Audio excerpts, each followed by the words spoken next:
سامعین کرام، میں گزارش کرنے جا رہا ہوں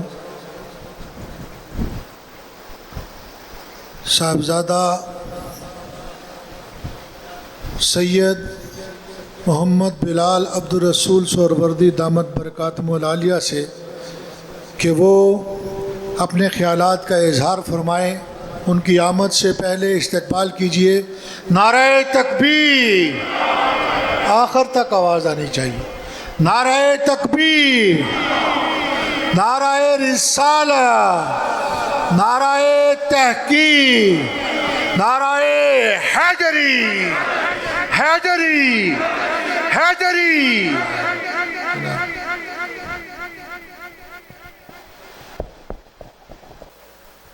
نحمدہ ونصلی علی رسولہ الکریم، اما بعد فاعوذ باللہ من الشیطان الرجیم، بسم اللہ الرحمن الرحیم۔ هل أتى على الإنسان حين من الدهر لم يكن شيئا مذكورا۔ صدق اللہ مولانا العظیم۔ اللہ رب العزت کا بے حساب احسان اور کرم اور فضل ہے کہ اس نے ایک دفعہ پھر ہمیں اس بابرکت محفل میں حاضری کا اذن بخشا۔ خاص طور پہ میں اپنے آپ کو بہت خوش قسمت تصور کر رہا ہوں کہ اس نے میرے لیے یہ تمام سفر کی آسانیاں پیدا فرمائیں اور میرے لیے اس محفل میں شامل ہونا آسان فرمایا۔ اس رب العزت کا بے انتہا کرم، بے انتہا فضل ہے اور میرے بڑوں کی شفقت ہے میرے اوپر خاص طور پہ۔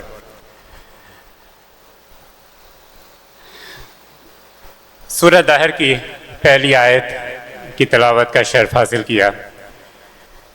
اس میں اللہ تعالیٰ ارشاد فرما رہے ہیں کہ انسان پر ایک وقت ایسا بھی گزرا ہے یا ایک زمانہ ایسا بھی گزرا ہے کہ وہ کوئی قابل ذکر شے نہ تھا۔ یعنی انسان پر ایک زمانہ ایسا بھی گزر چکا ہے کہ وہ موجود تو تھا لیکن مذکور نہ تھا، کہ اس کا کوئی ذکر نہیں تھا۔ اس بات سے ثابت ہوا کہ موجود ہونا ایک بات ہے اور مذکور ہونا ایک الگ بات ہے۔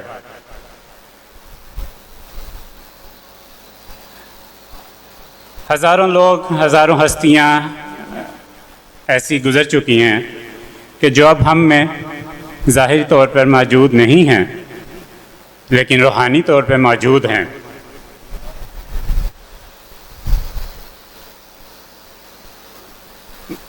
اور ایسے بے شمار لوگ ہیں جو اس دنیا میں چلے پھرتے ہیں لیکن موجود تو ہیں لیکن ان کا ذکر کوئی نہیں ہے، کوئی ان کا ذکر نہیں کرتا۔ اور اسی طرح بے شمار لوگ اس دنیا سے چلے گئے کہ جن کی قبروں کے نشان بھی نہیں ملتے، کہ ذکر تو دور کی بات، ان کا نشان بھی نہیں ہے۔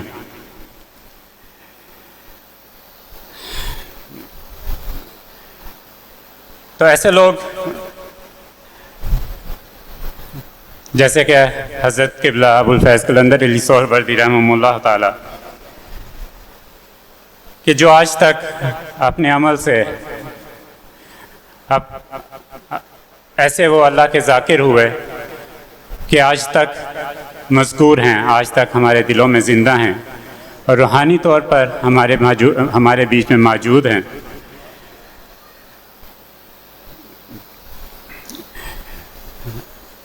اب کیا وجہ ہے کہ وہ لوگ جو آج اس دنیا میں موجود تو ہیں لیکن ان کا ذکر کوئی نہیں ہے، مذکور نہیں ہے، کیونکہ وہ اللہ کے ذاکر نہیں بن سکے۔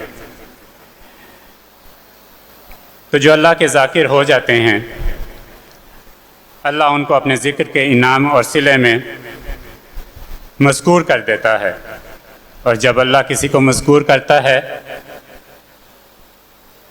تو اس کائنات کی کوئی مخلوق اس کے ذکر کو مٹا نہیں سکتی۔ سورہ احزاب کی آیت نمبر 41، اعوذ باللہ من الشیطان الرجیم، یا ایھا الذین آمنوا اذکروا اللہ ذکرا کثیرا۔ اے ایمان والو تم اللہ کا ذکر کثرت سے کیا کرو۔ تو جس نے اللہ کے اس حکم پر عمل کیا تو اس کو اجر کیا ملا؟ سورہ بقرہ میں ارشاد ہوتا ہے فَاذْكُرُونِي أَذْكُرْكُمْ، کہ تم مجھے یاد کرو میں تمہیں یاد کروں گا۔ تو جس نے اللہ کا ذکر کیا اور تمام زندگی اللہ کا ذکر ایسا کیا کہ حد کر دی، اس کی زبان، اس کا جسم، اس کی روح، اس کا دل، دماغ اور نفس تک اللہ کے ذاکر رہے۔ لیکن چونکہ انسان مخلوق ہے اس لیے اس کا عمل محدود ہے، منتہائی ہے اور زندگی کے ساتھ ختم ہونے والا ہے، مگر اس کا اجر و ثواب دینے والا وہ رب ہے کہ جو خود بھی غیر محدود اور لامنتہائی ہے، تو اس کا انعام بھی لامحدود اور لامنتہائی ہوگا۔ تو جس بندے نے نہ صرف خود کی رب کو یاد کو تازہ کیا بلکہ ہزاروں لاکھوں مردہ دلوں کو بھی اللہ کی یاد سے زندہ کیا، تو جب اس کی جزا کا وقت شروع ہوگا تو وہ اس وقت تک رہے گا جب تک وقت ہے، اور اس زمانے تک رہے گا کہ جب تک زمان ہے۔ اب ساری دنیا بھی مل کر اللہ کے ولی کے ذکر کو، اس کے عرس کو، اس کی یاد کو اور اس کے محبت کو دلوں سے ختم نہیں کر سکتی، کیونکہ یہ کسی انسان کی کوشش سے ہمارے دلوں میں زندہ نہیں ہیں، انہیں اللہ نے ہمارے دلوں میں زندہ کر رکھا ہے۔ تو یہ مزار والے جن کو رب کے ذکر اور معرفت اور عشق رسول نے زندہ کر دیا ہے، تو یہ قبروں میں بھی ہو کر زندہ ہیں، اور رب کے ذکر، فیض اور عشق رسول سے محروم رہے، اور جو رب کے ذکر، فیض اور عشق رسول سے محروم رہے وہ زمین پر چلتے پھرتے بھی مردہ ہیں۔ حدیث مبارکہ عرض کر رہا ہوں کہ بخاری اور مسلم کی متفقہ علیہ ہے کہ ابو ہریرہ روایت کرتے ہیں کہ رسول اللہ صلی اللہ علیہ وسلم نے ارشاد فرمایا، اللہ رب العزت جس بندے سے محبت فرماتا ہے اسے محبوب کر لیتا ہے، اور جبریل امین کو بلاتا ہے اور فرماتا ہے کہ مجھے اپنے فلاں بندے سے محبت ہو گئی ہے۔ یہاں ایک اہم بات نوٹ کرنے کی ہے کہ اولیاء اللہ سے محبت سنت الہیہ ہے، اللہ والوں سے محبت اللہ کی سنت ہے، اور اس کی سنت کو کون مٹا سکتا ہے یا بدل سکتا ہے؟ تو عرض کر رہا تھا کہ اللہ جبرائیل علیہ السلام کو بلاتے ہیں اور فرماتے ہیں کہ مجھے فلاں سے محبت ہو گئی ہے، تو جبرائیل فرماتے ہیں کہ باری تعالیٰ میرے لیے کیا حکم ہے؟ تو ارشاد ہوتا ہے کہ تو بھی اس سے محبت کر۔ پھر جبرائیل بھی اس بندے سے محبت کرنے لگتے ہیں، پھر عرض کرتے ہیں کہ باری تعالیٰ اب کیا حکم ہے؟ حکم ہوتا ہے کہ جاؤ تمام آسمانوں میں اس بات کا اعلان کر دو کہ تمام فرشتے بھی میرے اس ولی سے محبت کریں۔ پھر ندا دی جاتی ہے اور تمام فرشتے اللہ کے اس بندے سے محبت کرنے لگتے ہیں۔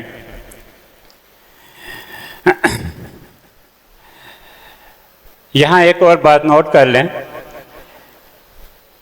کہ شرک سب سے بڑا گناہ ہے اور اس کی معافی نہیں، لیکن اللہ رب العزت دو کاموں میں اپنی مخلوق کو اپنے ساتھ شریک کرتا ہے، اس کے ساتھ اشتراک کرتا ہے، لیکن شرک نہیں ہوتا۔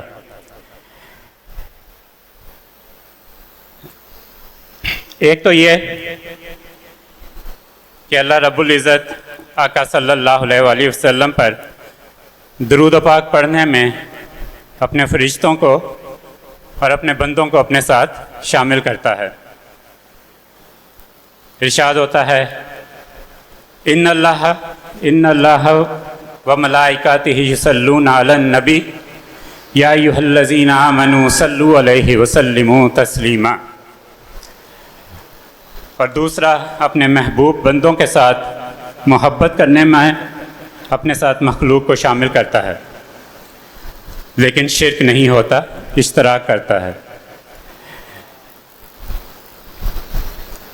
تو بات ہو رہی تھی کہ تمام فرشتے کو حکم دیا جاتا ہے کہ اللہ کے اس ولی سے محبت کریں، تو تمام فرشتے بھی اللہ کے اس بندے سے محبت کرنے لگتے ہیں۔ پھر جبریل پوچھتے ہیں کہ باری تعالیٰ تیرے ولی کا معاملہ ہے، اب کیا حکم ہے؟ حکم ہوتا ہے کہ اب تم سب زمین پر اترو اور یہ محبت میرے بندوں کے پاک دلوں میں رکھ دو، تاکہ مخلوق بھی میرے اس بندے سے محبت کرنے لگے، میرے اس ولی سے محبت کرنے لگے۔ اس حدیث مبارکہ سے یہ بات ثابت ہوئی کہ جب انسان کسی ولی سے، کسی اللہ والے سے محبت کرتے ہیں تو از خود نہیں کرتے، بلکہ وہی شخص محبت کرنے کی توفیق پاتا ہے کہ جس کے دل کو رب العزت اپنے ولی کی محبت کے لیے چن لیتا ہے، اور جس کے دل کو رب نے چنا ہی نہ ہو یا اس قابل ہی نہ سمجھا ہو کہ وہ اس کے اولیاء سے محبت کرے، تو وہ شخص سوائے اعتراضات کے اور کرے گا کیا؟ لہٰذا رب اور اس کے رسول کی محبت نے ان ولیوں کو ہمیشہ کے لیے زندہ کر دیا ہے۔